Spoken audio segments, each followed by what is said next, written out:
La tuberculose pédiatrique est un gros caillou dans la chaussure des professionnels de la santé. Le faible taux de notification des cas, la découverte tardive, le diagnostic difficile ainsi que le coût élevé du traitement sont autant de difficultés qui amenuisent les efforts qui sont faits. Le diagnostic de la tuberculose est difficile chez l'enfant et ceci est encore plus particulier plus l'enfant est petit et surtout si l'enfant est immunodéprimé.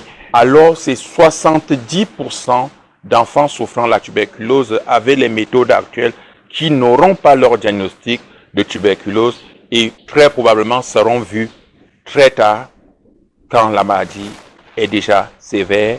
Le diagnostic par les selles est désormais possible. C'est un levier non négligeable sur lequel il faut appuyer. C'est une méthode non invasive mieux tolérée par les enfants et les familles et qui apporte moins de complications par rapport aux méthodes classiques de tubage qui sont souvent très complexes pour le praticien et pour la famille.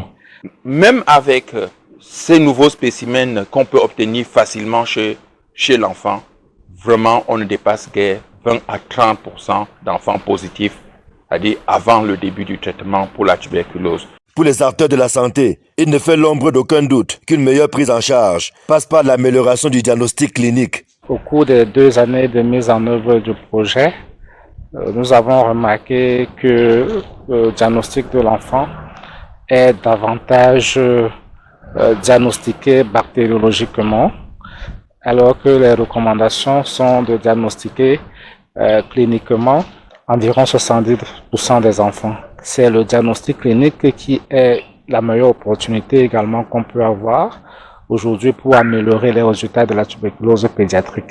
Ce renforcement de capacité tombe donc à pic pour améliorer la détection et la prise en charge de la tuberculose pédiatrique au Cameroun. Le projet permet de faire accélérer et faire progresser les résultats de la tuberculose chez l'enfant, qui est une population vulnérable prioritaire dans la stratégie nationale de lutte contre la tuberculose 2024-2026. De manière transversale, nous voulons aussi créer un groupe critique de médecins dans la région sanitaire de Yaoundé qui seront des référentiels dans le pays en termes de diagnostic par les selles et aussi en termes du diagnostic clinique.